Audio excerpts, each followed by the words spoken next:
by Arkansas, for Arkansas. This is Inside Arkansas Live. And welcome in, everybody, to Inside Arkansas Live here on this beautiful day here in the sad state of Alabama. As we are coming to you live, folks, from Birmingham, old B-Ham, because we are here for SEC Basketball Media Days, the SEC Basketball Tip-Off. Whatever it's called, it's Media Days. We're going to go with that. And we're going to have a lot of that going on tomorrow, actually. It's not happening today. Today, it's just kind of more of like, hey, we're just here. Figured might as well we be here. But, hey, it's still Monday. Still going to have plenty of things to talk about today, especially football-related. Get to hear from Sam Pittman a little bit. So we'll get into all that, get to your chats, get to your phone calls and everything. But, fellas, always good to do road shows. But we made it at 2 a.m. this morning, and here we are live in Birmingham. We did. We almost made it into someone's home because we had the wrong street number on the address. But thankfully, we figured that out. And yeah, it's a nice day out here. It's cool that we're able to do this outside. The vibes are strong, and we're chilling. Man, this is good. It is good. And, yeah, when you're showing up to your Airbnb at 2 a.m., you really don't want to have to do the thing where you have to, like, reach out and be like, yo, the code's not working. Is this the right house? Are you sure the app, that this is right here? And so I was really panicked a little bit, but it worked out. We got about, a few hours of sleep, and we're ready to roll, man. It's good. It's a great Monday, and I know we got a very disgruntled chat. Just relax, everybody. It's going to be all right. Grow up. Like, it's going to be all right. Y'all will make it. Yep. And also, we're going to talk football, like John said. So I already see him already complaining. Oh, why y'all talking basketball? What's going on basketball? Hey, you check the numbies. People want to hear about it. Yeah, I was about to say, our numbies do indicate we crushed it yesterday in Pine Bluff, by the way. Yeah. If anybody didn't see that and see all the content we put out, that was really fun. Awesome time. I can't lie and say that the actual event was like a cool event, but it was fun to cover it and be around the team, be around Cal, be around the lads, and we got some good stuff, man. Yeah. Well, listen, the people who are full, disgruntled and all that stuff. Come on, man. The Arkansas Razorbacks didn't even lose over the weekend. Like you can't. You'll save that stuff for later. There'll be plenty of time to be pissed off about everything. So, yeah. But no, we'll get into all that, folks. I know that we'll get to some of your questions in the chat, and of course, the phone lines are open at 478-344-6623. And we'll get to that. We'll also look back on the weekend, best and worst of the weekend, which, as a reminder, obviously, we're not going to be at the Leroy tonight on Dixon Street like we normally are on Mondays. Cool thing, we're going to be there Thursday night, where we're going to be doing our live video game simulation stream from there at the Leroy for Arkansas LSU. That'll be fun. I am so pumped up for that. We should have been doing that a long time ago, but I know we like to kind of count them down into Monday Night Football. But if there's a really great alternative, this is it. Imagine that, man, on that huge-ass 13-foot screen or whatever it is they have in there. It's gonna be perfect, man. It's going to be We're awesome. going to need to come out. Starting an hour later, right? We're going to do it at 7 o'clock Thursday. Yeah, we'll figure out the semantics. It just depends on when we roll in is when the party starts. But really, so. Either way, there's no excuse for folks not to pull up. And everybody loves the video game streams, which they should. They're really fun. They're a lot of fun to do. And everybody likes to know what's going to happen to the pig because we do a pretty good job of predicting it on those streams. So come out to Leroy. You can watch it live. It'll be like watching the Super Bowl. Mm-hmm. It's like a watch party with your buddies, but it's video game characters. It's all the same. Yeah, it'll be even better in the Super Bowl because you'll be able to hang out with us. So, but we'll give you more details on that as the week goes on. But today, Monday, Arkansas obviously coming off the bye week, no game, but it is officially LSU week as they'll take on the mighty Tigers there in Fayetteville at 6 o'clock on ESPN Saturday night. The battle for the Golden Boot, the greatest college football rivalry in the history of college football that has ever existed. And I know we're going to play some of the clips from Sam Pittman and what he had to say today. But, guys, from the bye week, just first impressions of Sam Pittman in the press conference. Like I said, we'll get to specifics, but anything that really, like, his vibe, his mood, didn't seem any different from anything. It's what you see is what you get, man. Pretty ho-hum, typical performance, I would say, from Sam Pittman and those who were firing off the questions. I mean, it was your everyday Sam Pittman press conference, except I will say that I think it might have to do with the people who were headed to Birmingham for SEC Basketball Media Day, Bob Holt, for example. Yeah. Mm-hmm. It was slightly shorter than usual. It was just slightly shorter. A little bit. But you know what it was, Curtis? It was predictable. And it was so predictable, in fact, that on the way to Birmingham yesterday, we kind of joked about, like, hey, what are some of the things they're going to ask? And we talked about the press conference, and we were pretty much able to predict every single question right up into the, hey, did you watch any games this past weekend? What'd you do on your bye week, Sam? Hey, Sam, what's going on with Patrick Curtis? He's playing this weekend? What's going on? Or, just so many weird things. We got a random what makes Landon Jackson good question. We got a question about like 7 different players on LSU's roster. They asked about Poschke, which was awesome. That's big. And they love asking about Poschke. You got to know what the fifth string tight end is up to. No doubt. We've got to know about his whereabouts, and I was happy that Tom filled in for that. No Bob was a little tough, but we did get to see Bob yesterday, and it was good. And he made up for it with the cow presser. But Bob would have, and I was joking with him about this last night, his special teams questions, which I love because it's important. It's the third phase of the game, and it's equal to offense and defense. But we did get the secret weapon Devin Bell question thrown in there today, so it was not too shabby. It wasn't too shabby. Now, I will say, a little bit disappointing on the injury front. I mean, we'll get to some of that. I'm sure we're going to play the clip and all that. Yeah. But overall, I thought Sam Pittman, it was a good Sam Pittman performance. Because he's obviously, he's a roller coaster with his press conferences sometimes. I thought that the people I was making fun of with the press conference were not Sam Pittman. It was more just people asking the questions. But I thought Sam was funny. The funniest moment was whenever Christina asked him for the injury report, and he just was like, what? Yes, she threw like 6 names at him. He's like, Yeah, like, I don't know who you're referring to. Who are these people that you're asking about, these individuals? Yeah, I can't really figure that one out. But, but I think first and foremost, of course, is the importance of the situation with Taylen Green, because we'll get to the injury reports and everything from that. But Taylen Green, without question, is crucial to what this team's success is going to be. And I would even make the argument that we were under the impression for pretty much the entirety is that he's going to play.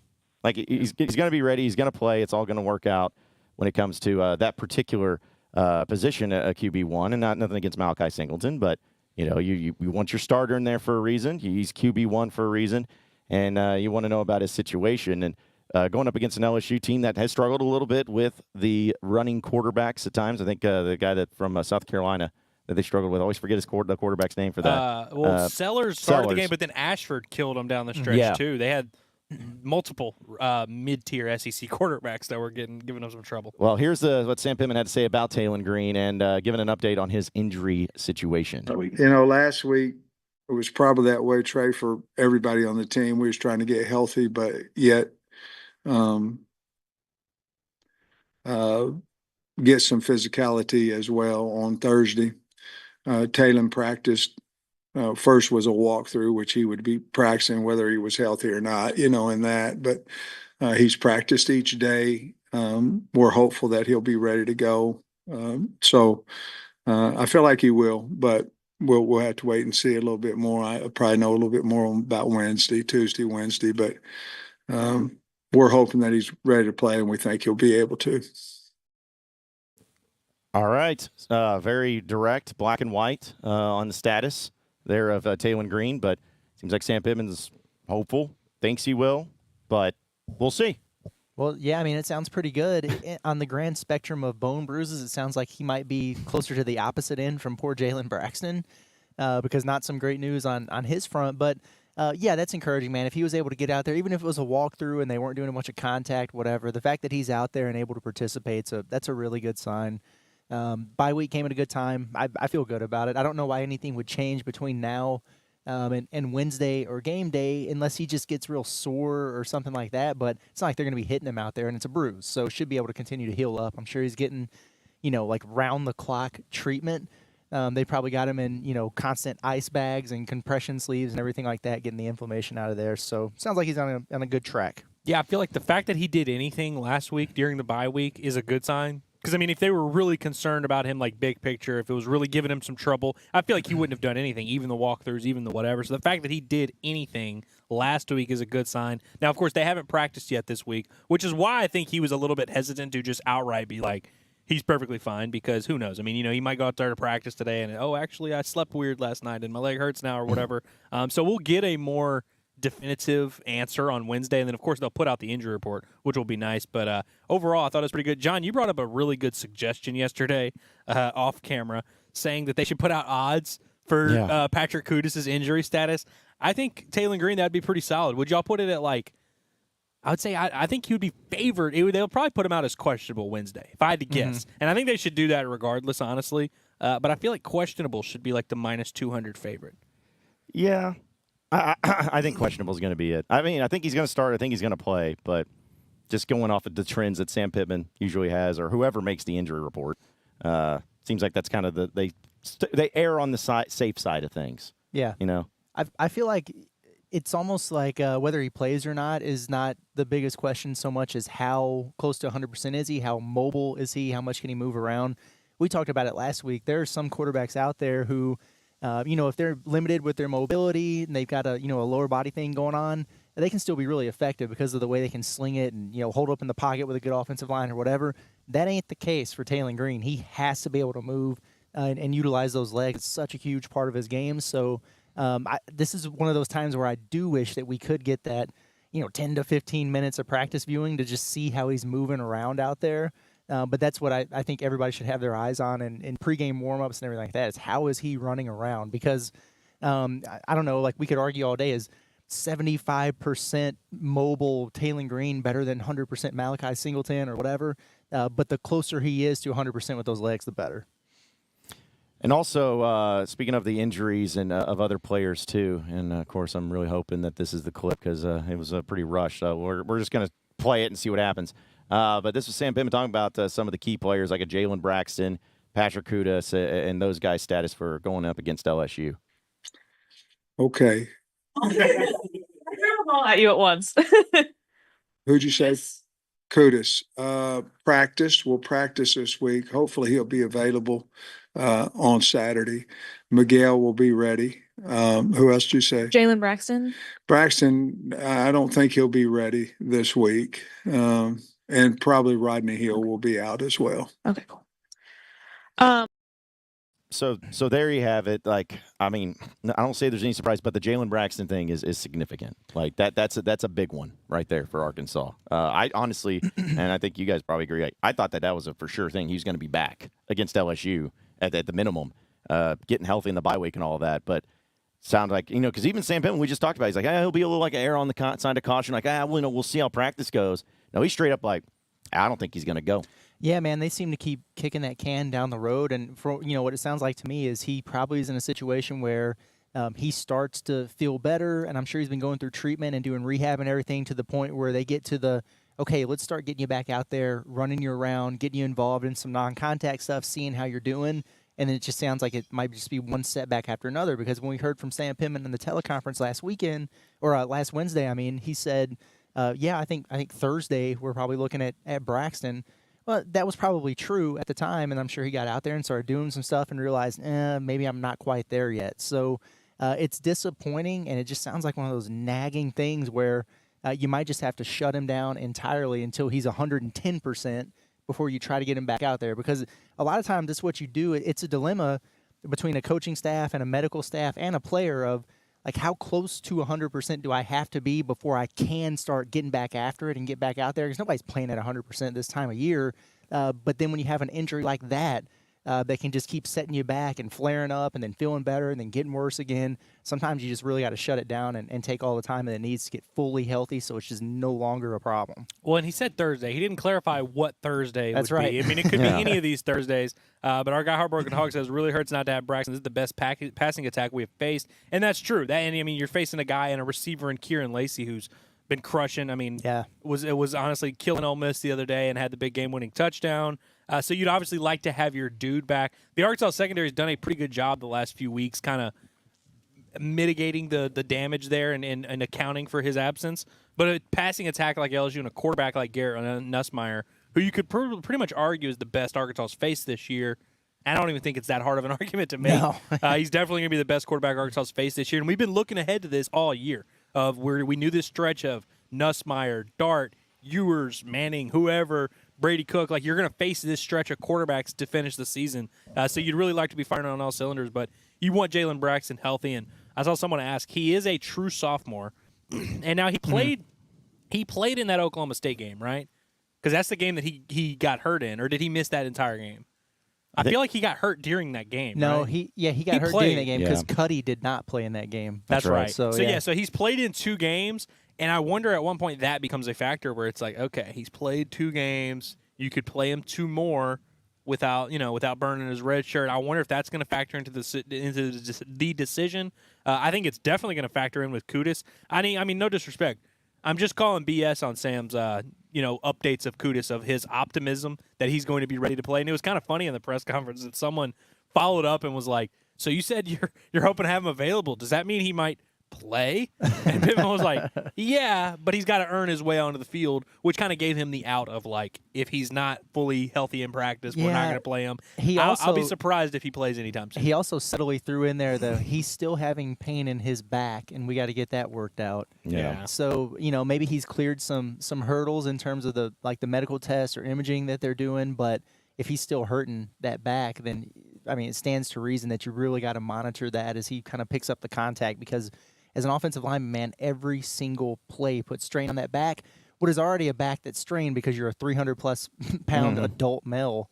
So it's tough, man. I'm with you. I would say it's would require a little bit of optimism to think that he would be ready to go by Saturday. Well, and you're talking about O-line where you're going to play 60, 70, 80 snaps, and those are big boys. Like, you got to be in good shape, and you don't just float back into that. You don't just come back at practice and you're into that. And so I will be very interested to see how this plays out. But the fact that he's even trying to do anything is probably a good sign. But, yeah, I don't know. I'm not super confident in that. It's kind of crazy that Jalen Braxton, which when the injury happened, we didn't feel like it was that big of a deal, that he's going to be the one that's going to end up missing more time than anyone. It's kind of crazy how it's played out. True. Well, and then also, if we were going to make our own injury report, like I think we're probably having Braxton is out, listed as out. Kudus, I'm putting him as out.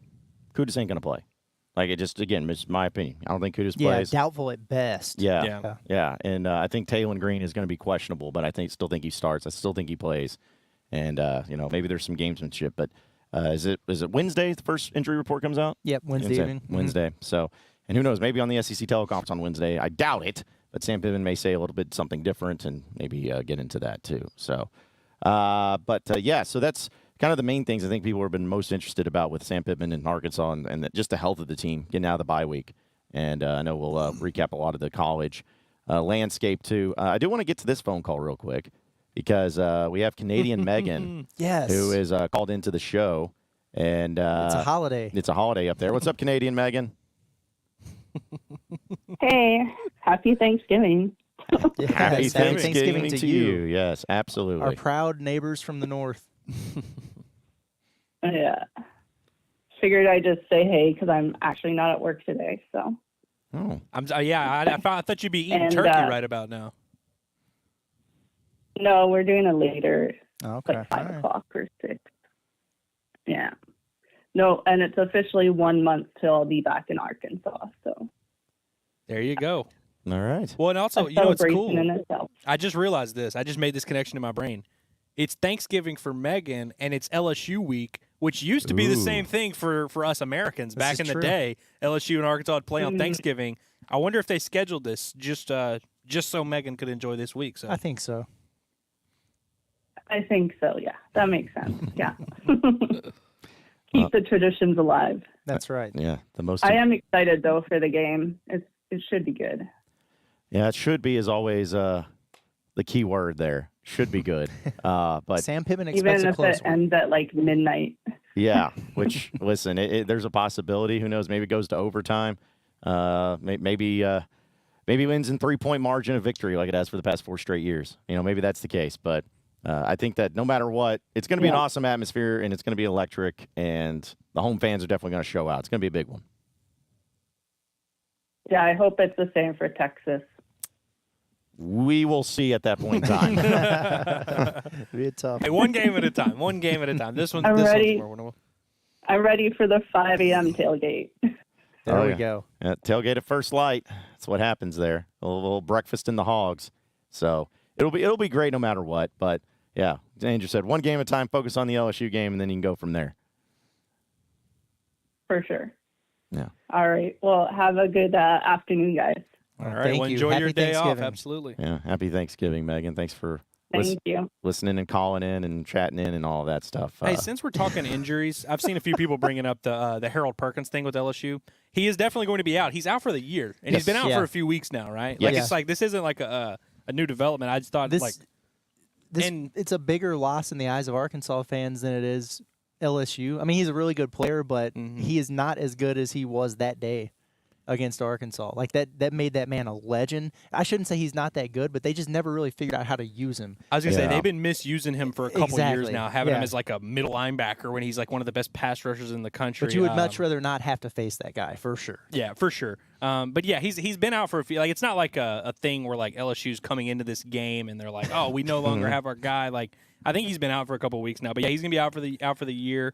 And that LSU defense still has. They're also losing Jacobian Guillory, who's out for the year. Alexandria native at defensive tackle, who's comes from good stock, as they say. So LSU just depleted up front.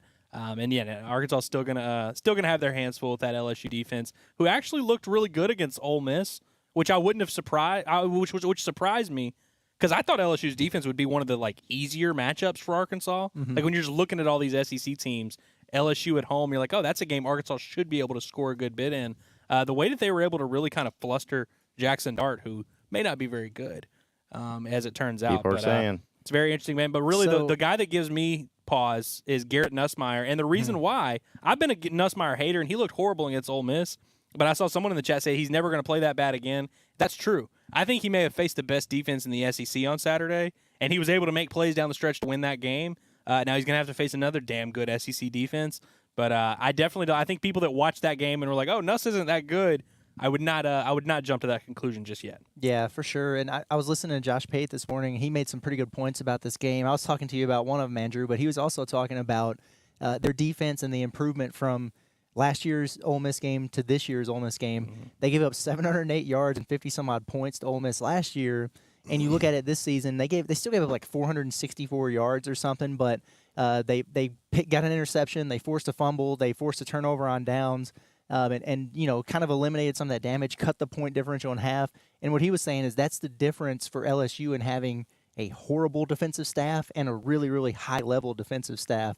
And I forgot that they went out and got, what's that dude's name, Blake Baker, the DC from Missouri, yeah. Yeah, that's a really good pickup for them. So it's an improved unit over there for sure. Well, look, just since we're talking about the LSU game, it is LSU week.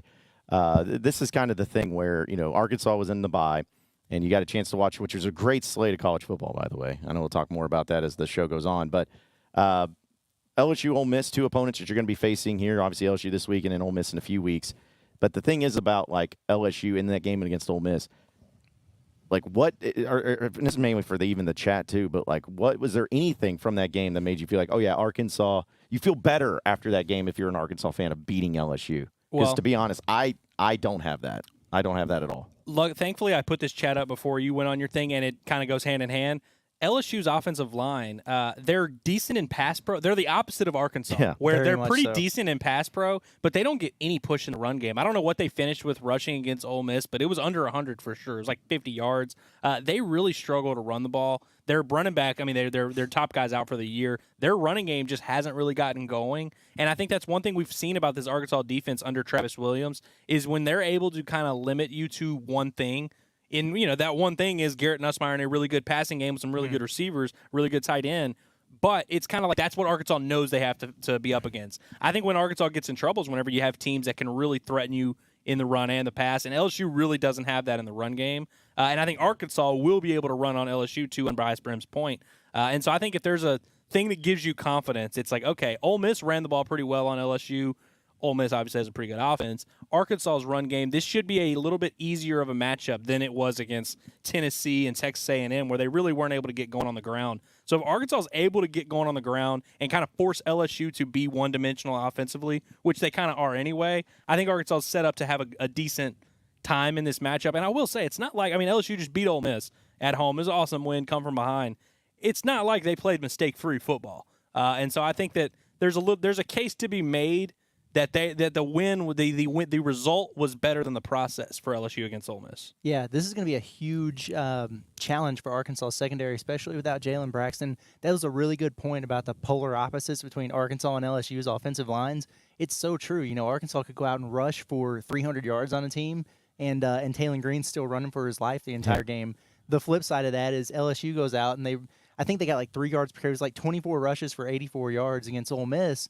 Couldn't get anything at all going. But then Garrett Nussmeier, who's not very fleet of foot, he drops back 51 times and never got sacked in that game. And Ole Miss has a hell of a pass rush. So, yeah, 100% true. Just completely different polar opposites on the O-lines for sure. Yeah, because another thing, I know it's different games, and, you can't expect the team to play the same way in back-to-back games. But, you guys brought it up. Like, Ole Miss, they lost. But they shouldn't have lost that game. Like, LSU gave them a lot of opportunities. And they had, a lot of success in a lot of ways. And that almost gives me a little bit more of hope for Arkansas. If I'm going to point to anything, is because the only way LSU won that game is because of, like on statistics, on box score, they shouldn't have. They made mistakes. They've had mistakes. And you got to feel like with, especially offensively, Travis Williams, having that extra week, you would think, would get them ready and really well prepared for this LSU team.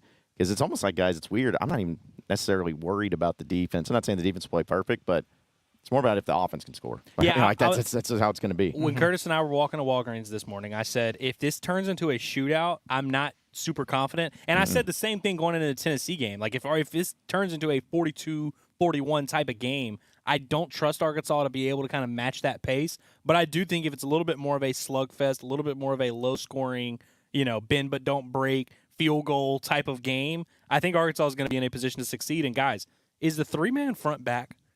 I mean, everybody hated the three-man front so much under Barry Odom, which is understandable. I understand Arkansas had their struggles in that three-man front and weren't able to stop the run. But, we saw them effectively implement that against Tennessee, which they implemented on, 4 days' notice. So they should have a little bit better understanding if they're continuing to work on that. But I think in this matchup against an LSU team that wants to throw the ball against you and they struggle to run the ball, if Arkansas might line up in that three-man front, almost dare LSU to run the ball, get out of their because, Curtis, you know how it is. Like, when you have the mismatch in basketball and you kind of force feed it so much, and so then you all of a sudden have, your two guard that can't shoot and he's, posting up a smaller guy. It's like, if you want to go ahead and do that 12 times a game, we'll let you do that because that's not your offense. That's not your game. I wonder if Arkansas might be able to utilize that three-man front again and kind of just dare this LSU team to run the ball because, again, that's not their game. That's not what they want to do. They might have to do it for matchup sake, but I wonder if this three-man front, drop eight, might work against a guy in Garrett Nussmeier who also is not above making a bunch of stupid mistakes,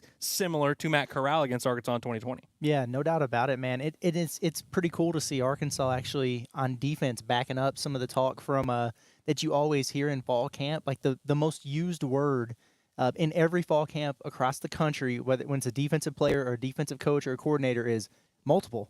Yep. Oh yeah, we're multiple. We're multiple. Oh, Arkansas actually is, and they showed that last week. So whatever they need to do, they've shown that they can kind of be a chameleon defensively, and not only have a flawless game plan on Travis Williams' part, but man, they can go out there and implement it. Whatever you need them to do. Was just so impressed with the way they were able to go out there and do that against Tennessee. Effectively with the three-man rush, and then you got to then figure out what your personnel is going to look like when you're adding an extra body to on the back end or in the middle, and it's like, oh, damn, completely forgot we got this guy Larry Worth that we said all fall could do a little bit of everything. So I tell you what, we're going to put him in here and we're going to let him do everything. He's going to be back at safety for so many snaps, and then we'll pull him up and have him at linebacker. Oh yeah, we'll bring him off the edge, whatever we need to do.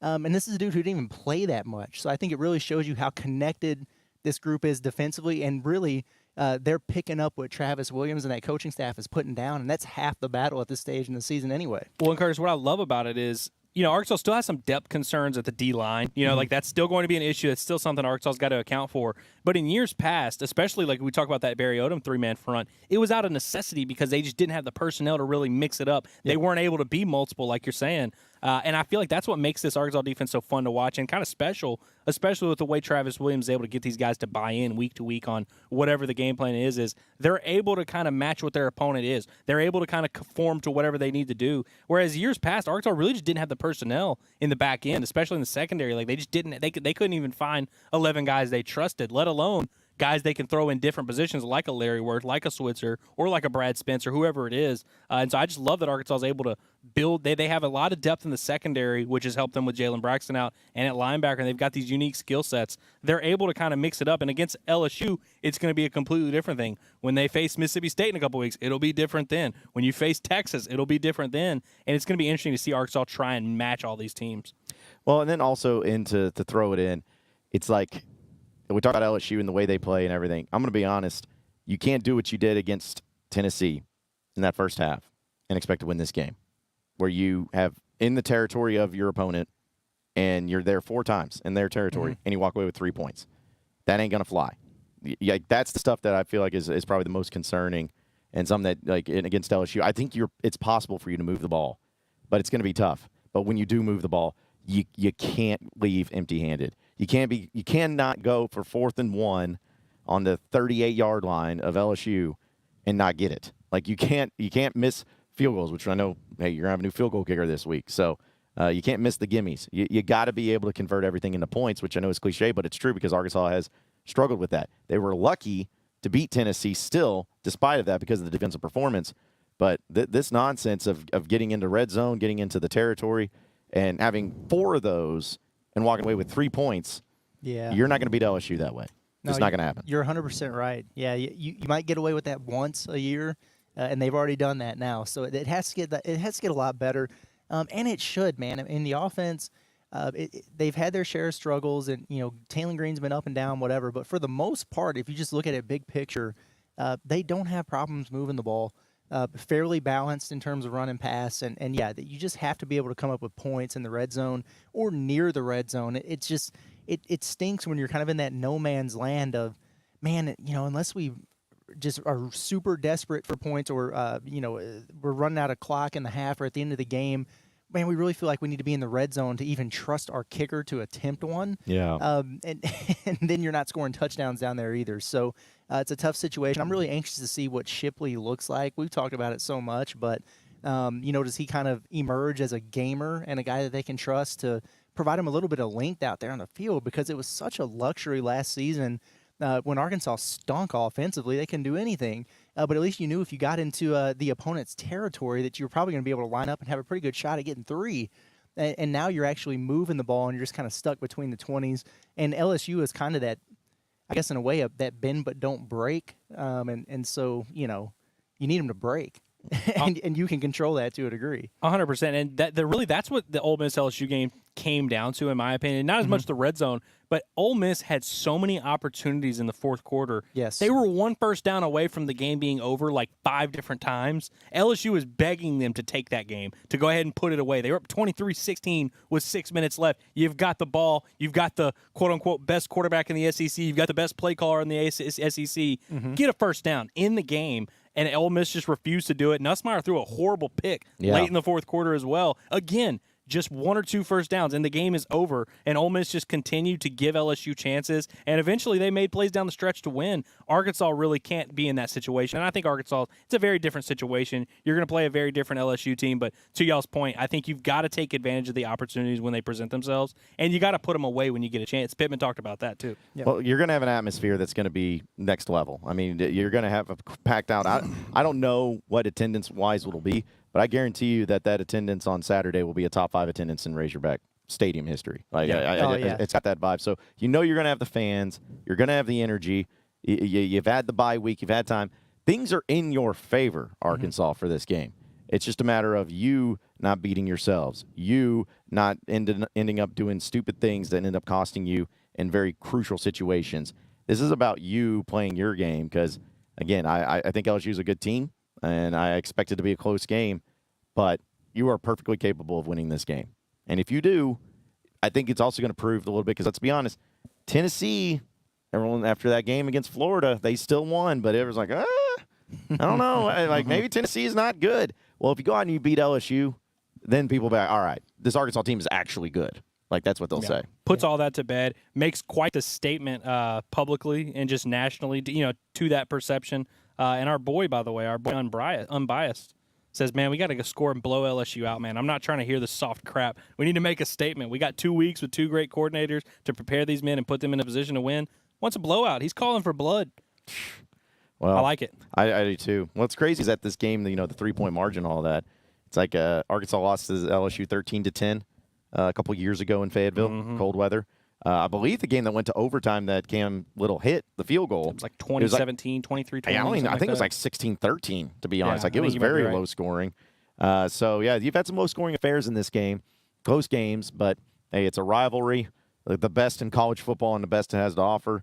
So, you just got to go out. You got to take care of your business. You got to keep your guys healthy, run the ball effectively, and just not have those horrible mistakes down in the crucial situations in games. All right, so we'll get to some of your chats, folks. In this, in fact, because I'm too lazy to pull it up. What do we got here? We got Witty. Death, Taxes, and Witty crushing on the chats. Canadian Thanksgiving is worse than Broden's hands, he says. Come on, Witty. It's Thanksgiving, Bro, man. Some people in this chat are cracking me up doing the Canadian stuff in there, the A's. And you guys ever watch Letterkenny?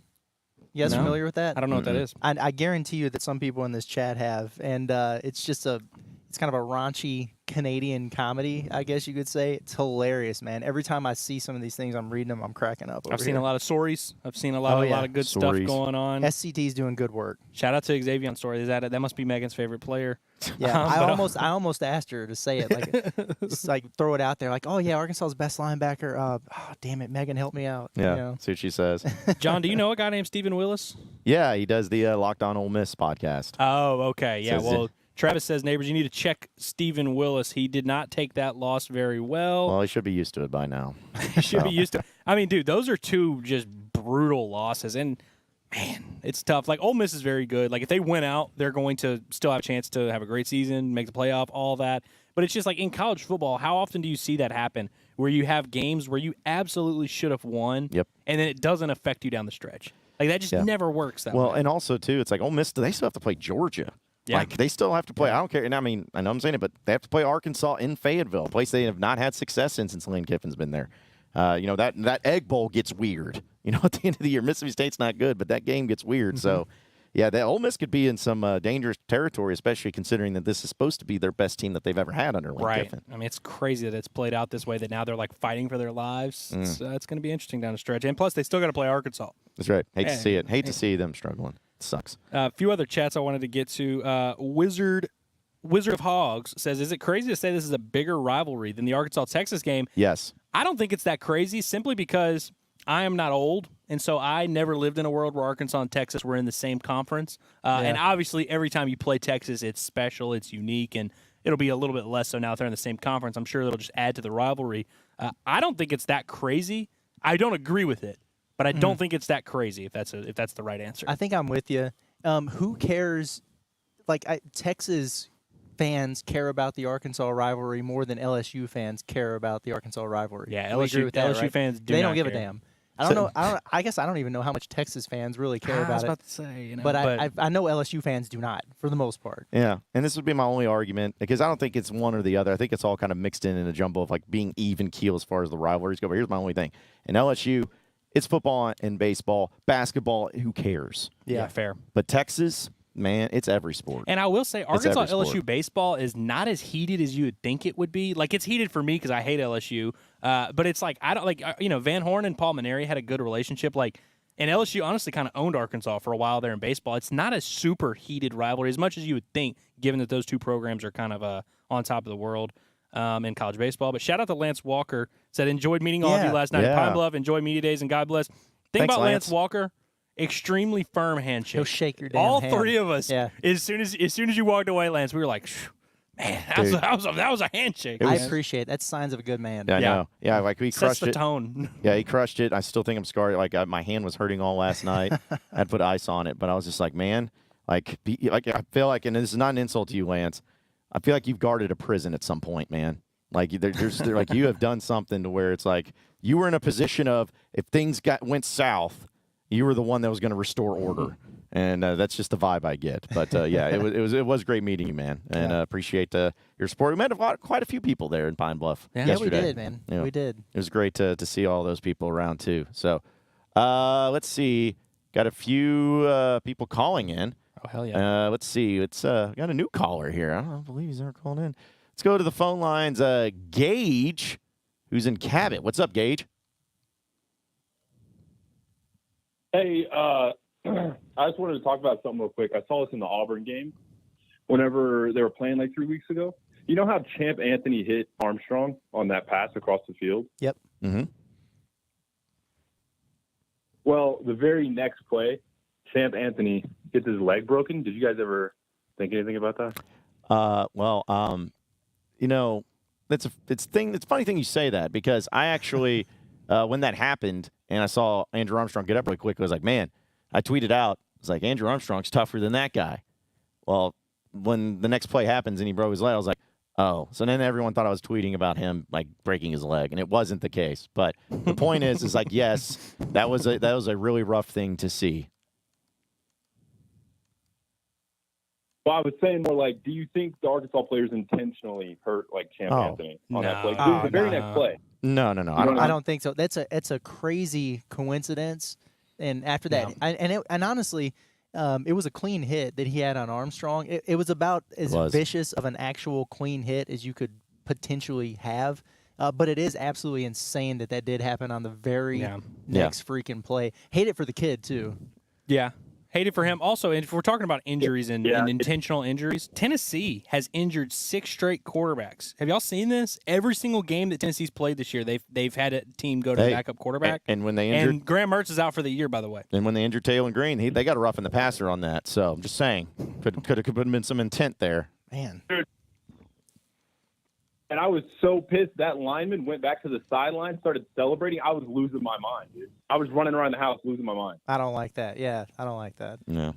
Yeah. I mean, you get passionate, but yeah, you don't want to. I got one more thing though. Okay. I got one more thing. To beat Tennessee, that was probably the most emotional game of football I've ever watched since I've been alive. I was at the games with Bobby. I was on the sidelines in some of those games. And I think the Tennessee game was one of the more emotional games I ever saw. If we beat LSU, I think I have some serious hopes for playoff contentions, and I think we might win it all. There it is. Listen, Let's dude, go. the conversation, I mean, we started it last week, and we got yelled at for it. Yep. And we kind of really was just bye-week talk. But if Arkansas beats LSU, I mean, you're going to be favored. You're going to be favored against Mississippi State. So then you'd be 6-2 at that point, hypothetically. You go into that Ole Miss game at home. Yep. All of a sudden, have they let go of the rope? Had they let go of the rope, Ole Miss looks very beatable. You win that game. Now, look, we're saying this is a lot of if, but then you're going into that Ole Miss game thinking, man, if we win this game, we're going to be in the top 15 playing Texas coming off a bye week. You control your destiny, which is all you can really ask for in college football. That's right. Yep. We made it 40 minutes before that got brought up. I'm glad it was a caller that did it because now the gates are open for us. That's right. Listen, I'm going to tell you right now, if Arkansas is 7-2 going into that Texas game and Texas is 10-0 or whatever the record is, 9-0, and they're number 1, and Arkansas is like number 11 or maybe even top 10, I will be puking that entire week. But Texas is taking an L. Dude, can you imagine? Like, you talk about that, to me, that will have to, if that happens, I'm calling the shot. It's not like a bold prediction, but if that happens, that game will be the highest attended Razorback football game in the history of Razorback football. It's going to be anarchy. Yeah, because, again, it's not only a historic rivalry, but it's the first time Texas playing them in the SEC, and they're number 1, and they're undefeated, and you actually feel good about your team. It's not like the second game of the year like it was a couple years ago. It's like, no, you feel good about your team. Man, we need to find some sort of petition to get that out at 11 a.m. Like, that cannot – it's going to be a shame to see that game at 11 a.m. Chris Bennett says there will not be a 2-loss team in the playoff. Buddy, I bet you every super chat we've had since we started this show, there will be. Y'all. No, I will bet you any amount of money. Like, literally every single I think there's going to be probably like 4 or 5. Yeah. Maybe even 6. Dude, go back in the history of, you can even use day people. Go back in the history of the past, 20 years in college football and look at all the top 12 teams that finished in the rankings. And I guarantee you will not find 5 or 6 every year. You can make an argument. Teams. We can argue about 3-loss. There might be a 3-loss team that's going to be like last year. I think that the highest ranked 3-loss team was 13, so not quite. You can make an argument for a 3-loss, but there's going to be probably 5 or 6 2-loss teams, and probably a couple from the SEC. Let's keep it going on the phone lines. We got our guy Unbiased Brim calling in. What's up, Unbiased? Let's go. Good afternoon, gentlemen. How you guys doing? We're doing great. Doing great, it sounds dude. like you're fired up. We're ready for this. Oh man, I mean, I'm not gonna act all the way up. I'm moving around and I got other people going, talking and stuff, so I don't want to be acting too crazy. But when it comes to this football team, right, in this LSU game, I said what I said because Team Will and Petrino, we would consider to be 2 of the better coordinators for any team. Would we consider that to be true? I mean, they're up there in the SEC for sure. Sure. I mean, there's a lot of damn good coordinators, but I think they're definitely in the top upper echelon. Yeah, I mean, Yeah, they're in the upper tier. They're not on the lower end. So to prepare these young men to go out there and play this LSU game, that we're having another night game at home. This is the seize the moment opportunity.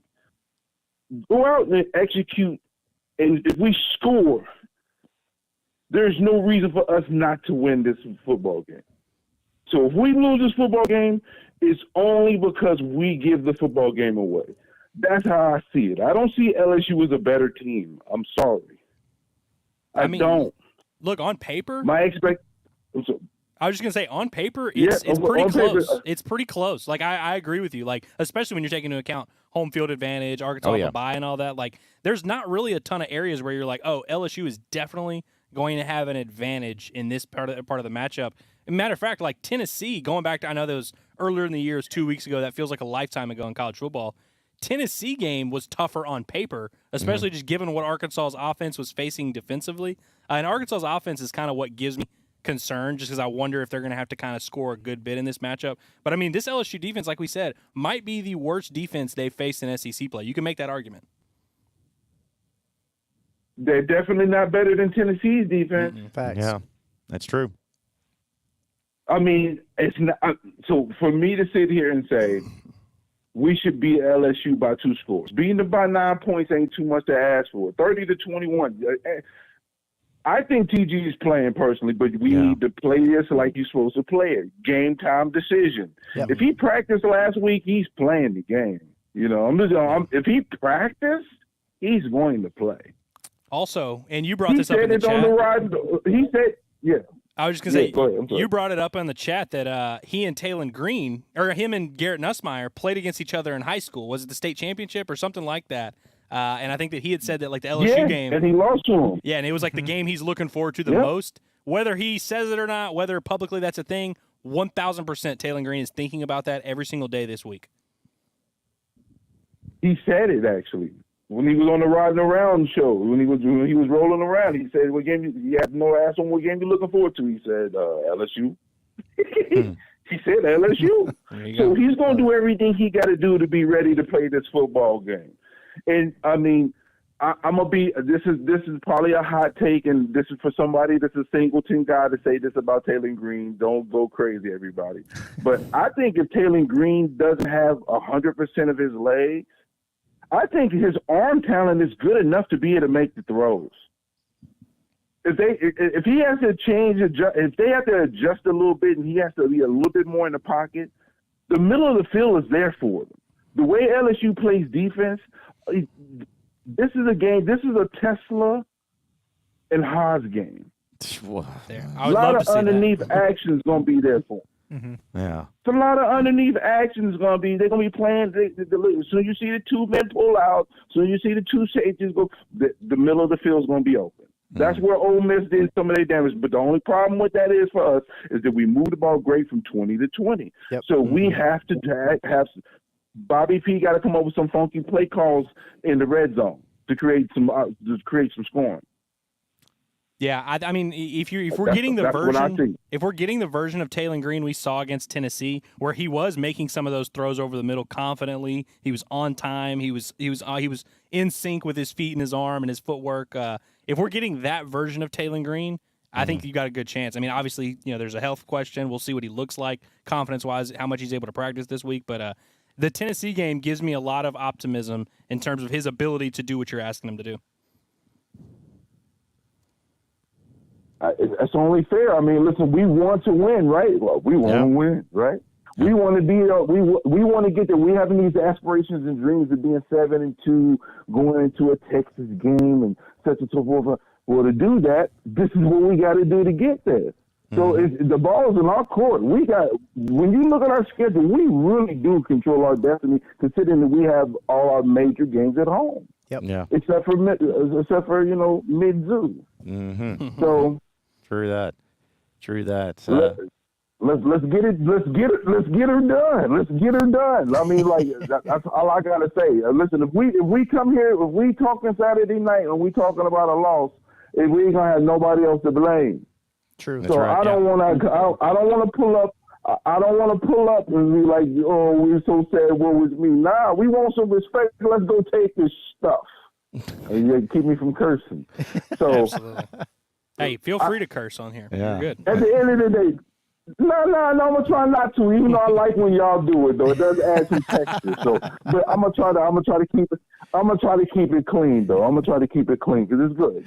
Because when I'm doing boxing, it's hard to keep it clean dealing with some of the people I deal with in boxing. Oh my lord! Yeah. But yeah. Now, when it comes to the hoops, just real quick, because since we covering everything, we talking football, but just when it comes to the hoops, I don't even care where we rank. It's game by game. You're building up. You're building something. So I just want to see the end results. Yeah. I want to see us be higher than BBN, finish in the top 5, 23 wins. I'm cool with that. That's where they got us kind of projected. It's right in that area. So no problems. Yeah, Let the results be what the results be. I think we got a good enough team.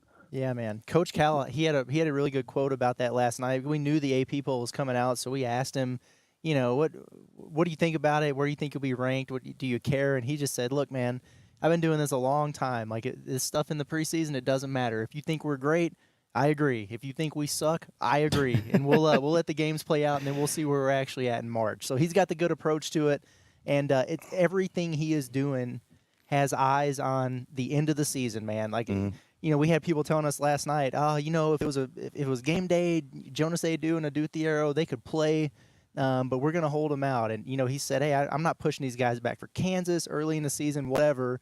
It's all about being full strength and being ready to roll when it matters the most. So they got the right approach. Yeah, appreciate you calling in, Unbiased. It's always good to hear from you, my man. Good stuff as always. All right, real quick, let's go ahead and squeeze Trey and Harrison here before we move on. What's going on, Trey? How's it going, guys? It's going great, man. What you got for us? I was wanting to touch on my second most hated team in the SEC. That's LSU. Okay. Ellis, I need you to talk a lot of crap this week. Let your buddies hear it. I mean, dude, I've already gotten started there, man. Good. I got a Texas fan. I can't wait for Texas week. I got a Texas fan that I'm gonna just mess with him all week. But I was wanting to touch on the LSU game. Okay. Like Unbiased said, I watched the 4th and 5 deal with DJ Williams. He does a film breakdown. They tell a lot. They run a lot of cover 2 when those safeties bail out. So I agree, Isaac Tesla. We've been talking about Lucas all year. I just don't think it's going to happen. I think it's going to be more of a Tesla and Satania game. And then their linebackers and whenever you run the ball in LSU, they way over pursue. Where that line pushes, where the offensive line pushes out, the linebackers and safeties, they flow real hard to whichever way. And Jackson's really good at pushing, and then last second cuts back and takes it. So I really think the offense is going to be there, and I was wanting to get your guys' thoughts. What do you think Arkansas should do? You think they should do the 3 down front and drop 8? Or do you think T-Will should have 4 down and then just play like every NFL defense and have 2 high safety and say, get us out of this, make us commit to the run? Yeah, appreciate the phone call, Trey. As always, man, it's good to hear from you. I know we talked a little bit about it, but I trust Travis Williams. He knows a lot more than I do. But to me, you guys talked about it. Like LSU's pass protection is really good, and I think Arkansas needs to understand that their pass protection is really good. So focus on maybe throwing it up a little bit, putting some maybe some confusing blitzes, however it is. But I just have a hard time thinking that Arkansas is going to get to Nussmeier very often. So regardless of what front they're in. Yeah. So just change. So just, hey, focus on stopping the run and drop back more guys. Maybe do the 3 down linemen, just rush 3 and have 8 back. That might be your best chance. Yeah, I mean, I'm cool with that. It's just crazy how much trust I have in Travis Williams right now. I guess it's not that crazy, but man, just such a young guy in his second year. It's just I'm very much in the whatever he winds up doing, I'm so confident that they're going to be able to execute it at a high level. And that's just a testament to everything that he's done here. Like, I never felt that way with Barry Odom around, and he's such a seasoned guy. But, no, I feel good about this group. And, I mean, LSU is going to score some points, I think. But I have no doubt they'll have a strong game plan there. I do think this is going to be a little bit of a bend but don't break type of game where it's going to come down to if Arkansas is able to get those stops in the red zone and if they're able to kind of keep everything in front of them. Because LSU's offense is explosive. They've been one of the most explosive. I believe they have a top 10 pass offense in the entire country. They have a lot of big plays. I mean, you saw that the first play of overtime against Ole Miss got it done. I do think this is going to be one of those games, especially with Jalen Braxton out. So someone who's not really, your best man-to-man cover guy who you were hoping to get back. I feel like this is going to be a game where Arkansas is just kind of have to let Garrett Nussmeier throw 45 passes, and it might be one of those games where he's 36 for 48, but if they keep everything in front of them and they're not running the ball at all, Arkansas would actually kind of live with that. And so it's going to be interesting. And I think Arkansas, we talked about Arkansas's pass rush a lot. They've done a good job the last few weeks of timing those blitzes at the right time and getting, they're not able, because Arkansas doesn't have the defensive line that's just going to push an offensive line back and get consistent pressure. And Garrett Nussmeier gets the ball out quick anyway. And so, I think it's going to be one of those games where it's going to be more opportunistic pass rush. I don't think Arkansas is going to be able to get consistent pressure on Nussmeier. And really, Ole Miss wasn't able to as much either. Yeah, he dropped back 51 times and didn't get hit. That's crazy, man. Yeah, that's unheard of almost. But, just a reminder, everybody, that we're here in Birmingham for SEC Basketball Media Days. They'll start up tomorrow. I love how you said that. That is beautiful. What is? Birmingham. Birmingham, yeah. Because that's just like how I feel about it. Yeah, Birmingham. Hey, where's SEC tip-off? It's Birmingham with a big old B. But, we're, oh, my gosh. I was like, I'm like glowing on the stream here. Yeah, you are. You look like the Messiah. The sun has started to move. Yeah, well, that's good because I need a good tan anyways. There's no tanning bed here for me to get into. So you didn't bring your portable one? No, I didn't bring my portable tanning bed. So, I might as well just lay out here and get some sun while I can. But let's go get another caller in here real quick before we move on to get into an Arkansas update as well as best and worst of the weekend. Let's talk with, I believe it's Casey. What's up, Casey? Hey, fellas, how you doing? Great. Doing great, man. What you got for us? Well, hey, I just wanted to get a message to Sam. I'm having open heart surgery on Thursday, and I need a win from LSU on Saturday. I don't need a heart attack. Yeah, I don't think open heart surgery followed by a heart attack is healthy. I don't think that's a good thing.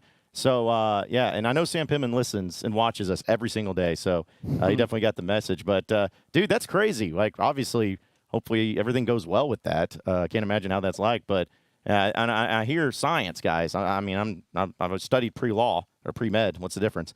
But I hear that if you beat LSU, it heals your wounds. So there you go. Well, I plan to wake up. That's good. It's a good plan. That's a good start. That's a good start to the battle. I hear though that the best way to avoid a heart attack is to be in a hospital. I hope to watch the game. It's true. So. Yeah. Yeah, if that game gets too stressful for you, you're in good hands, buddy. Yeah. Hey, listen, we appreciate you, Casey. Yeah. We appreciate you. All right, guys. Thanks. I watch every day. Yeah, you're the man. Best of luck on your surgery, man. Yeah, seriously. Right. That's scary stuff. So, so the pressure's on you, Pittman. Yeah. Right. You're trying to put people in the hospital for long term? Come on now. We might all need to watch that game from a hospital.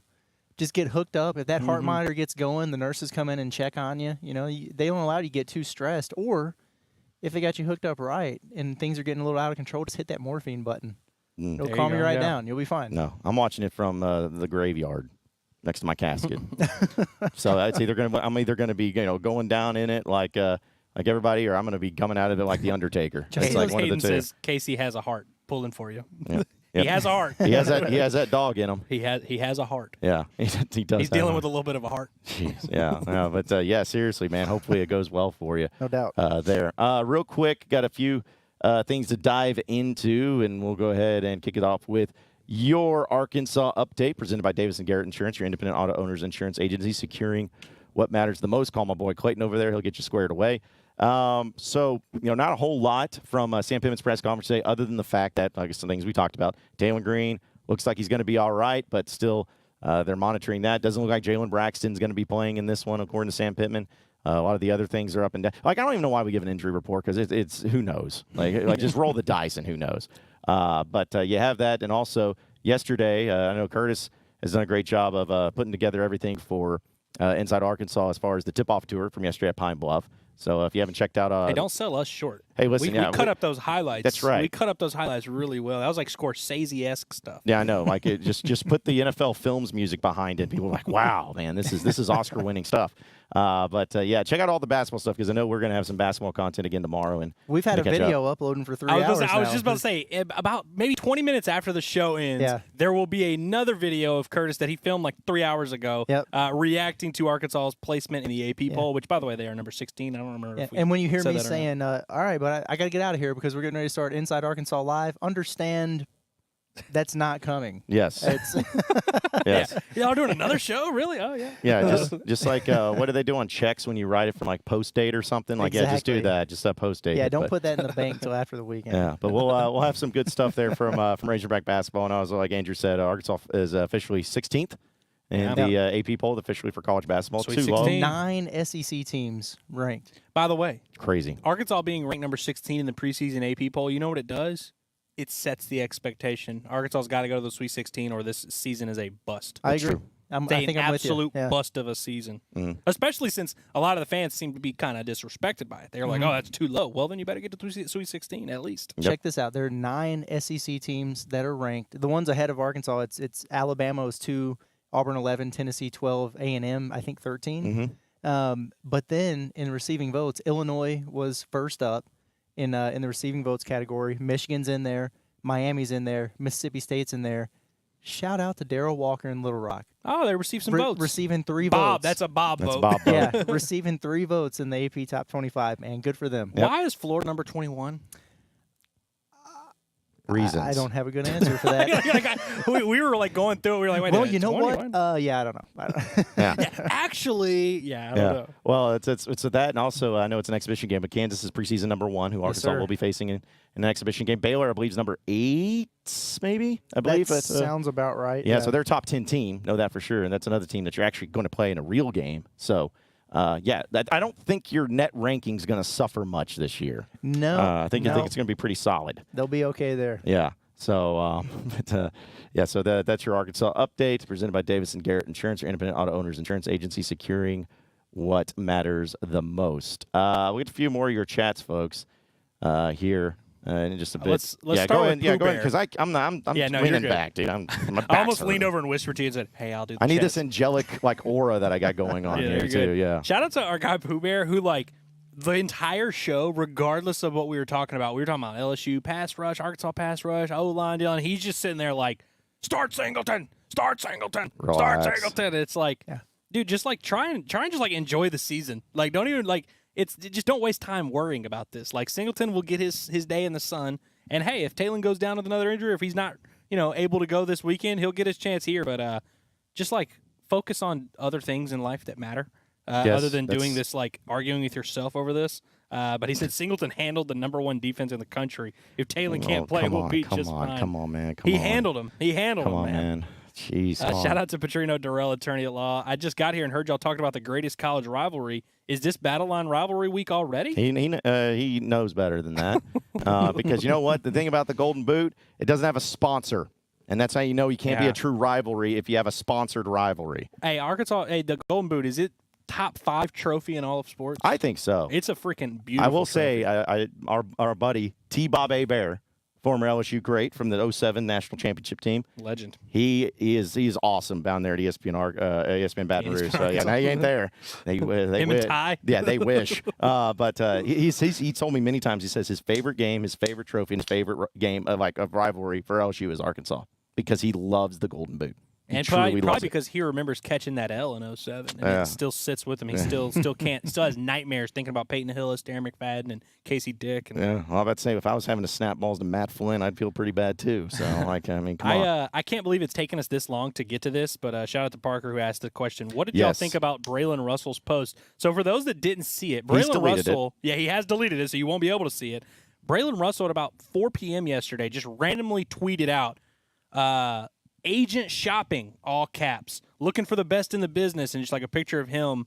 I don't know if he's just like randomly got bored and was like, I want some more money, or like what. Let's just file this under the category of things you don't like to see. Yes. Yeah, not crazy about that one. I'm glad he deleted it. I get it, and I'm sure it was like well intended and everything. He probably legitimately is just trying to find the best representation and get taken care of. Bad timing. Yep. Yep. Yeah, very bad. And also too, like, I'm not trying to make justifications or excuses. The kid's an 18, 19-year-old kid. Yeah. All right, you got to remember that too. Like, it's not like, I sincerely doubt, and maybe I'm giving him too much of a benefit. I sincerely doubt he's sitting there just being like, man, I'm sick of this thing. All those yards I got in that Tennessee game, I ain't getting mine. I ain't getting paid. This is bull crap. My rep is, you're fired. Mom, you're fired. Give me somebody else over. Like, I don't think it was that. I think he was just in the moment. Maybe he was talking to a buddy of his or something. Yeah, hey man, you need to get some representation, man. Maybe get some NIL. And he's probably like, yeah, man, maybe I should. I'm starting to get something. And then I agree with Curtis. I don't think it was ill-intended. It definitely wasn't ill-intended, and I don't want to make a big deal about it. I definitely don't think it's that huge of a deal. It's just one of those things you'd rather not see. Right. But anytime a college kid does something stupid, and in this case like this, I usually file it under got bad advice, which, and like you said, I think it's one of those. Had an uncle or someone. Yeah. It's always an uncle.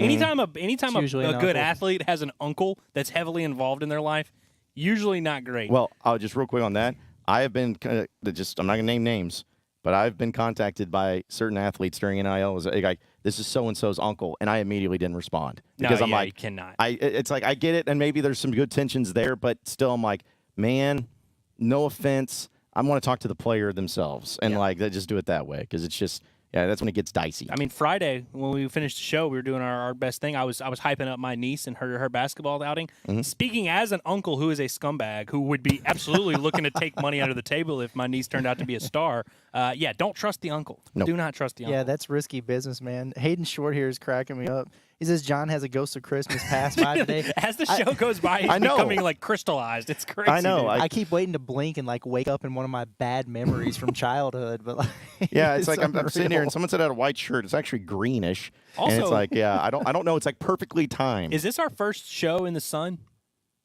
The first show with Inside Arkansas, yeah. Yeah. John might be a vampire. Y'all remember on Twilight? They glisten in the sun. Yeah. That's why he would always skip school whenever the sun would be out, and he moved to Seattle. Dude, I get called enough names, all right? Like, I don't need people to be like, oh, man, there's Twilight neighbors over there. Twilight neighbors, man. That's good. Well, John, you'll like this comment then. Alan Bradshaw says, Goldilocks had the 3 bears. Inside Arkansas has the 3 boars. Basketball boar, baseball boar, and bad vibe boar. Sorry, John. I will say the victory against Tennessee has done wonders for the attitude. This is one of my favorite comments of all time. That's legendary. Wait, hold on a second. Like, what? Bad vibe boar. Come on now. Like, I will admit that I was bummed at times because I was jaded and I didn't believe anything. But I am about good vibes, all right? You were so angry. You were so angry after that Auburn game. I was angry because it was crap. And it's like, it's fine. But you know what? I was happy after Tennessee. And guess what? If they beat LSU, I'll be tickled as a clam. Like, just this, it's fine. So it's but this stuff over here is like, I love it. Like, and it's funny. I don't mind it, but it's just funny because people are like, man, John, he must hate. Like, he's just such a jerk towards the Hogs. And I'm like, how did I go from being fanboy, all this stuff, to now suddenly it's like, he's just a jerk. And he hates the Hogs. Guy, come on now. Is tickled as a clam is that a thing? I think I got it from Always Sunny in Philadelphia. So I don't know. I've heard it before for sure. And it might have been. You've probably been from me. Yeah, because I say it too often. But thank you, Alan, about that, whatever that was. Shout out to Ebilicus here.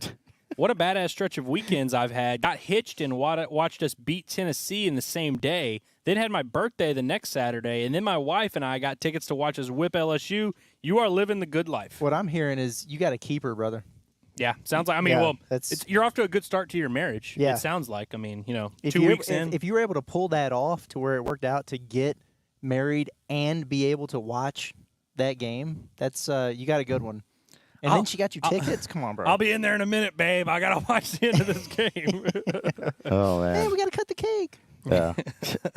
Well, It's time for the dollar dance. That is pretty awesome. Also, Heartbroken Hog says, bold prediction for the weekend. Matthew Shipley goes 2 for 2 on field goals. Shout out to Matthew Shipley. He's listed as K1 on the depth chart. Yeah. Seems like Kyle Ramsey will be out for a little while. So best of luck to him in his recovery. But we are in the Matthew Shipley era, and it's going to be glorious. I can't wait. Can you pull up that Hayden Short real quick comment for me, Andrew? The one they just put up. The one that he just put up? Yep. Oh, here we If go. you don't mind. Can we get a Halloween-themed Inside Arkansas on Thursday, October 31st? It just feels right. Maybe. That's all I wanted to say. There we to go. that. Yep, maybe. I haven't dressed up for Halloween in like 6 years, probably. I dressed up literally last year. I dress up every year. But it's fun. When I was growing up, my mom was like weird about it. Like she thought it was a satanic holiday, and so you know, we were. I mean, I still dressed up for Halloween when I was a kid, but it wasn't like something that I really like every year. I was like, oh, Halloween, dude. Greatest reaction I ever gotten, weirdest, was when I dressed up as the Pope. That was. I got a lot of confessions made to me that night on Dixon Street, and there was a lot of stuff I felt like calling the cops on people for. But, yeah. I used to love me some Halloween, man. Dude, I still kind of do. It's just, I mean, like everyone's like, it's for kids. I'm like, hey, listen, as adults, sometimes we want to kind of pretend we're Super Mario still, you know? Like, we want to go out there and be a dinosaur. I don't know, something like that. What's I love up? it. JT Hazelwood says, LSU in SEC play is scraped by twice, playing like a team. By the way, there's some chats later that you're going to love. Who? Really good chats. Me? Yeah. Oh, just really? stay tuned. We got the chat's cooking today. Like I've limited it a little bit, but dude, we've got some good ones. But JT, my guy, says LSU and SEC play is scraped by twice, playing like a team on the brink. I'm sure Brian Kelly deep down isn't thrilled about going on the road after a highly emotional win. Nobody like this is the trap game of all trap games for LSU. It is. They play A&M next week. Biggest win of their year. They just rushed the field. Now you're going on the road. This is definitely Arkansas is well rested, coming off a bye. Dude, I want Brian Kelly to hit that table so hard after this game. He's just like, it's just so frustrating. Again. We did this again. Why can't we do the things that I tell them to? Me and my family. Yeah. Again. Y'all saw him cussing out his kicker. Yep. I did not sure see did. that. Or like not directly at him, but after he missed the field goal, he definitely MF'd him. He doesn't seem like a nice man. No, I mean he may have killed that kid. I mean, Yeah, the Notre Dame one. Let's be Yes, specific. yes. Yeah. Not the kicker, yeah. Well, no. What- Just the thing we talked about last week. We don't want to. fair enough. Yeah. Okay. Yes. Fair enough. Yep. Fair enough. I'm saving you from people coming at you about stuff. Fair enough. But he also did say he's in favor of execution. He did say that. I remember Some that. of our players might need to be executed. Yeah, that was quite the comment. Shout there. out Heartbroken Hogs. Since 2000, Arkansas is 4-2 against the Shorthorns, and he paid us. Thanks. That's what we like to see. We appreciate you. Yep, thank you, Matthew, Heartbroken I Hog. think that's his government name. Well, yeah, because Arkansas got whipped by Colt McCoy in the Longhorns in 08. But, Yeah, Tyler Wilson played in that game. They also lost that heartbreaker in 2004. Matt Jones fumbled the ball, and Chris Balsero was going to be lined up for an easy field goal. Arkansas would have won 23-20. Carlos Balsero, Ousley, dude. Yep, That's Chris a name Balsero. I forgot about. Carlos Ousley, the wide receiver, threw a double pass to Corey Birmingham in the end zone, and still wasn't enough. Not that I remember that game or anything like that. So, yeah. Real quick, I know we've got some other comments. We'll get to all your chats, folks, I promise you. But we do have to get into, for today, your best and worst of the weekend, presented by the Leroy Lounge on Dixon Street. And as a reminder, we're not going to be there tonight. I know that you're all bummed, and I get it. But we're not going to be at the Leroy tonight. We will be there Thursday night for our EA Sports College Football video game live stream simulation. It's going to be awesome. And we'll give you details on that as far as time. It's either going to be at 6 or at 7, possibly 8. You know, we reserve the right. We're like the ESPN. We have the flex dates, you know? It's like the 6 p.m. tip or the 8 p.m. tip.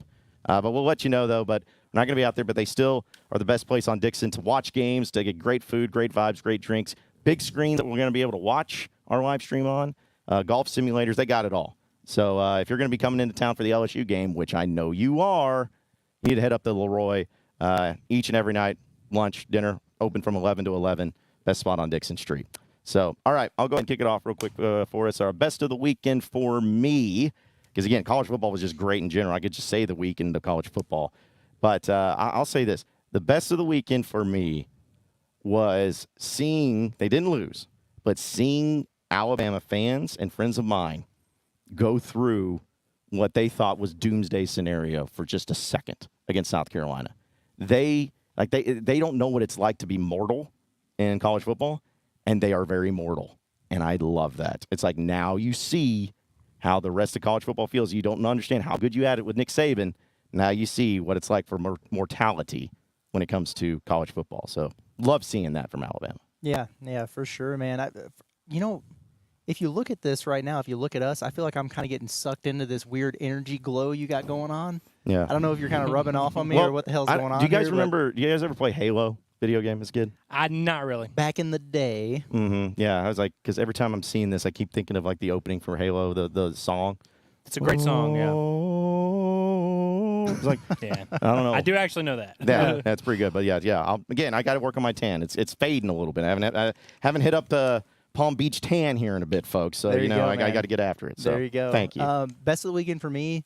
Honestly, was just yesterday in general. Yesterday was awesome, man. It was fun. Being down at SARACEN and doing that show and getting fed. All the people were really nice down there. The sportsbook was freaking awesome. I had a great time at that. And then, shout out Carlton. Yeah, shout out Carlton. He's the freaking man. He's awesome. As crazy in person as he is, when he joins the show, he's the man, full of energy, and which is probably because he's double stacking those Red Bulls. Man. But that, and then obviously going to the basketball event, and it was what it was. But seeing Coach Cal out there, as the Razorbacks coach is nuts. And then finally getting some first impressions, first glimpse at the guys. That was really cool. And honestly, it was a long-ass drive from Pine Bluff to Birmingham. But it was a really good time, man. We got into the weeds of talking music and sports and all kinds of stuff. I'd say that home stretch for like the final hour and a half. Yeah. It got a little weird. I was so close to falling asleep at like midnight, but then we just started talking about something I can't even. Well, we can't talk. Yeah, about but I got funny. wired up a little bit. It was funny for Andrew because I thought he was asleep because he didn't say anything for like an hour and a half. I was playing Boom Beach on my phone. Then he just suddenly pops up. He's like, "Hey, what is this?" Like and then it just like went off from that. So because I got a second win for sure. Yeah, but guys, I have breaking news. Before we get into my best of the weekend, I have breaking news. Okay. The media has predicted Arkansas to finish 4th in the SEC in basketball this year. 0 Hogs were named to the first team preseason All-SEC, but 2 Hogs were named to the second team All-SEC, Jonas Adu and John L. Davis. I was going to guess. Oh. That's who I was going to guess, totally, so I got it right. Well, there you go. The SEC Player of the Year. Can y'all guess that? Wade Taylor. No, Mark Sears. Mark Sears is the player. Is the preseason. He's still there. Tremont Mark, 3rd team All-SEC preseason. Good for him. The first team was Mark Sears, Johnny Broom, Walter Clayton Jr., Zakai Ziegler, and Wade Taylor. Fair enough. And, the preseason SEC in basketball is always tough because they're partial to just returners. Just anybody who's returning, they kind of give them a nod.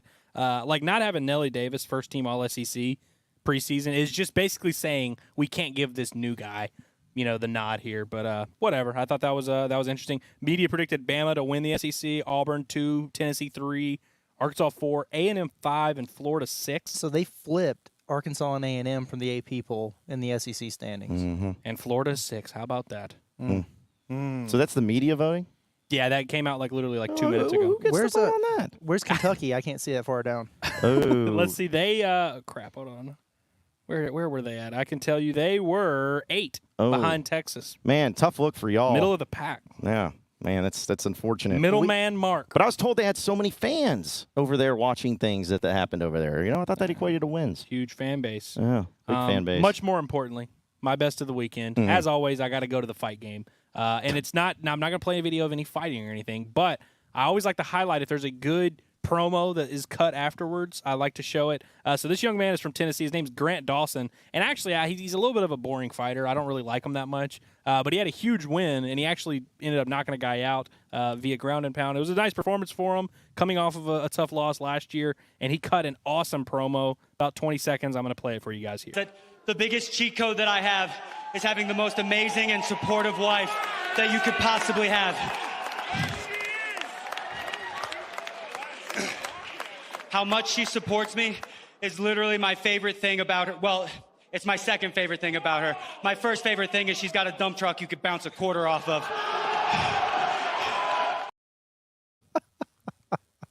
I just did not expect to see that from Grant Dawson, but and look, I don't even like the guy, but that won me over. That was my best of the weekend. That's funny. I'll throw in another quick best because it's part of college football. But shout out to Vanderbilt, man. Vandy, real deal, Holyfield, beating Kentucky.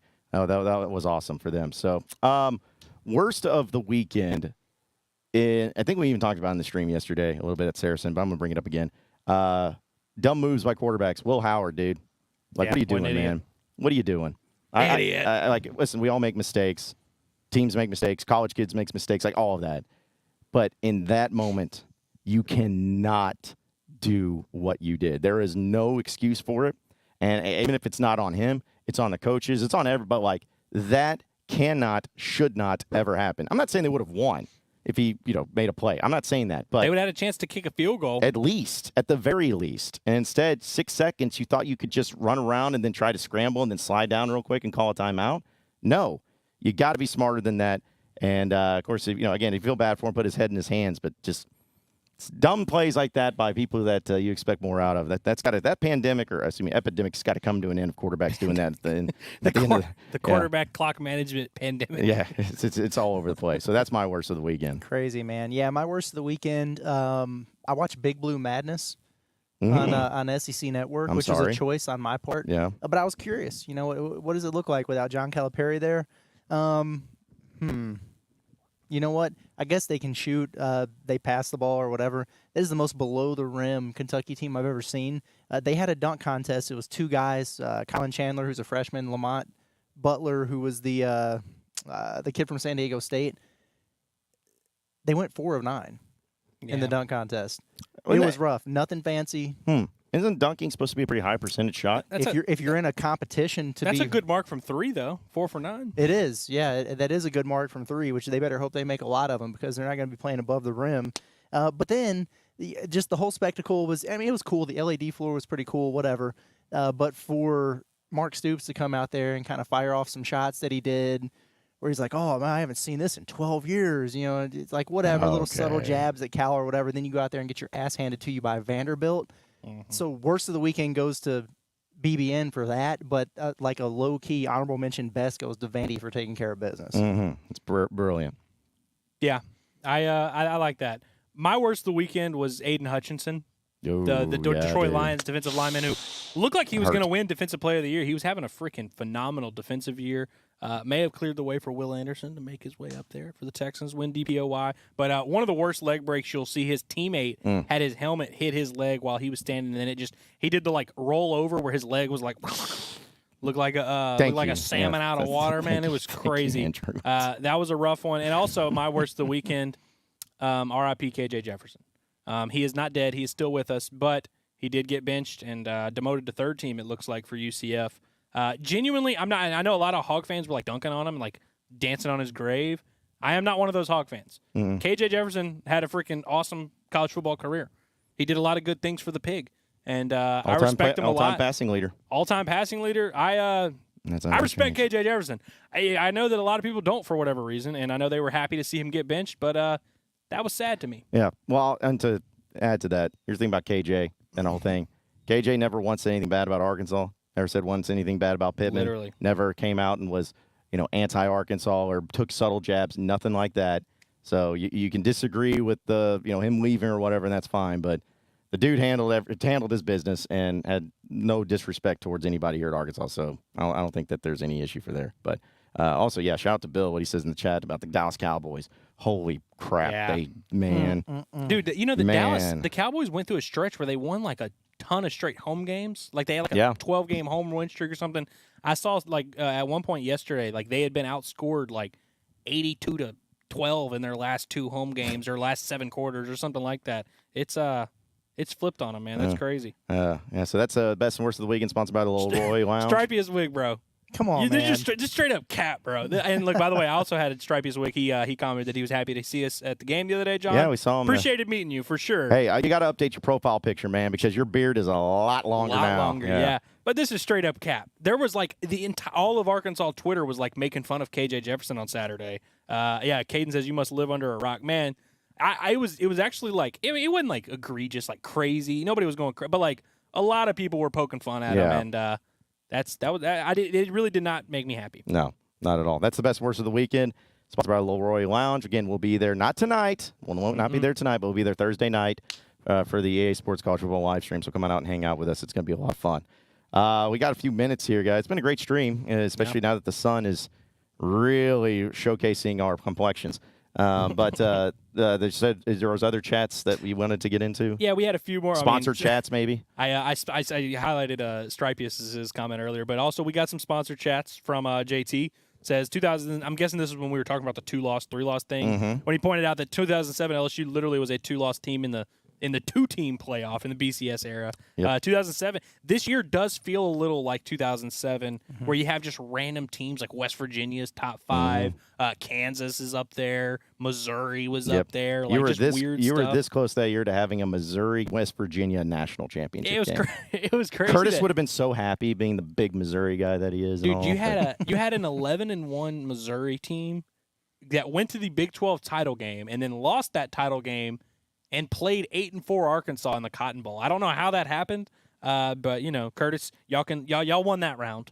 Y'all won that round, Curtis. I wonder how just living in Missouri for a period of time in my life makes me this huge ass Missouri fan. Andrew literally is a boot boy. Oh, that's literally true. a boot boy, and nobody gives him shit about the LSU deal. No. How did I why not make the connection that us three here have now like formed both the battle line and the Golden Boot trophy The from best respective rivalries. The states that best we're at? rivalries. Yeah. We need to make a trophy that's all of them, and then it'll just be us. Yeah, it'll be like the tall boot. Little round robin event, Well, Yeah, it's like the battle- boot, the battle with boot- like a the thick battle boot knee for rivalry. some reason with Yeah. Missouri. It's like a weird Yeah, shape the there. battle of the boot battle shelter insurance rivalry. And Something like then that. This whole thing actually it started last year when me and Andrew were in Oxford together for the Ole Miss football game. We were at this pizza joint beforehand, and Missouri was playing LSU. And I had a lot of money on Missouri to win that game, and he was like, "Bro, you're just a Missouri fan." Right? Yeah, and then ever since then. Yeah. Well, also, I haven't been remember- able to live it down. Well, and another thing, that's why I bring it up is because Missouri ended up blowing that game. Brady Cook threw a ridiculous pick 6. I was so salty, dude. He was, and then, so I think that's really what it is it's like anytime I have a leg up on Curtis, which never happens. It's happened like 6 times in our history of our friendship. It's a good one to I like have. to kind of remind it, you know what I mean? And so I think that really does kind of all stem from that. That was definitely when it heated up. We were in that stupid pizza joint because we couldn't find anywhere to go in we were Oxford. at a bar right by the bathroom. It was gross, man. And we were watching it on Ew. this screen that was like this big. It was like one of those like portable DVD players. We were watching the Missouri LSU game on. But shout out Whitty, by the way. I popped in with another Broden chat. If we lose, it's Broden's fault, and he needs to move to Canada.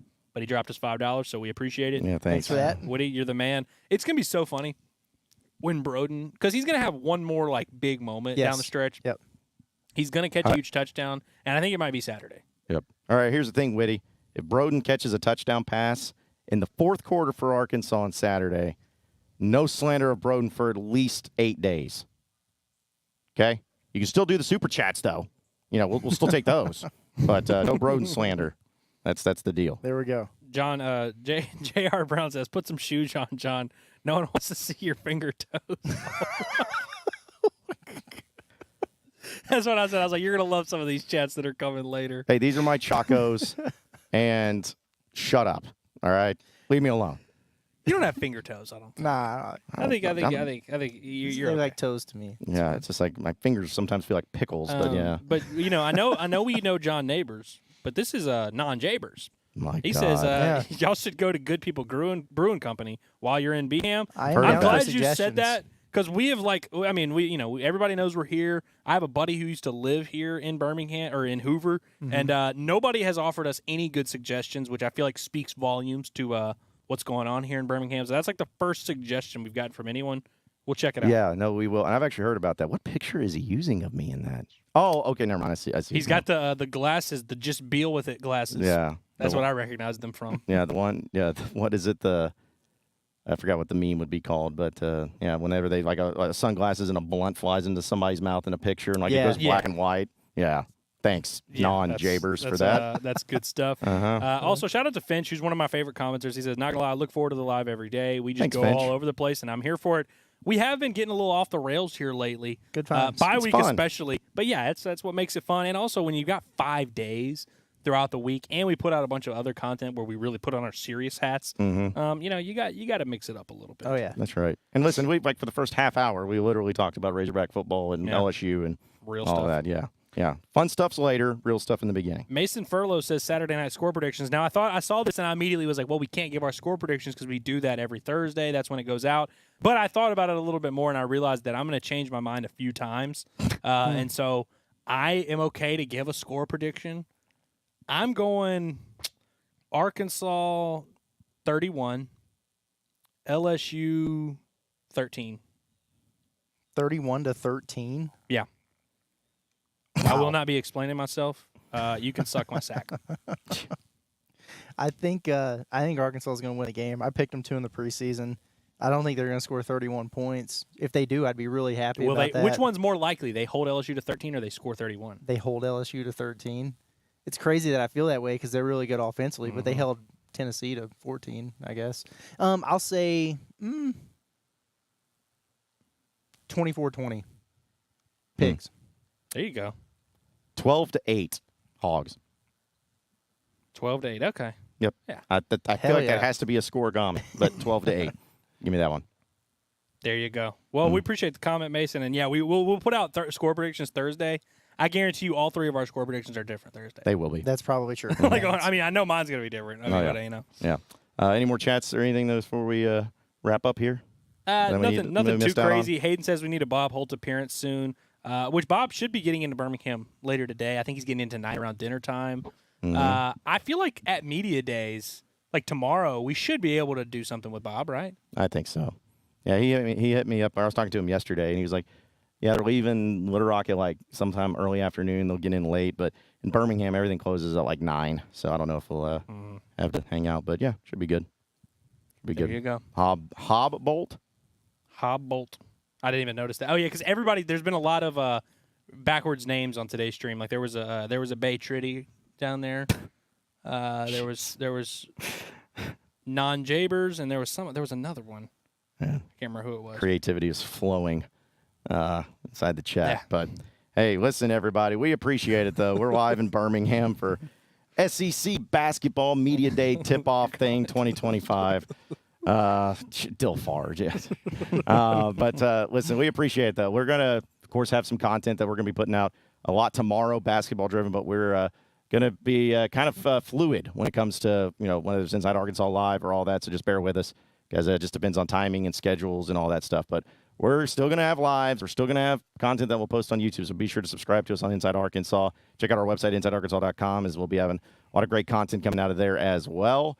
And, it's going to be a lot of fun. You can follow us on social media. I'm sure we'll have some random posts about stuff that from us hanging out here in the fine city of Birmingham where the SEC comes to die. And we'll have some fun with that, too. So, appreciate it, everybody. For Andrew Ellis and Curtis Wilkerson, I'm John Neighbors. Same sports show, same sports channel. Tomorrow afternoon, have a great rest of your day, everybody. We'll see you then.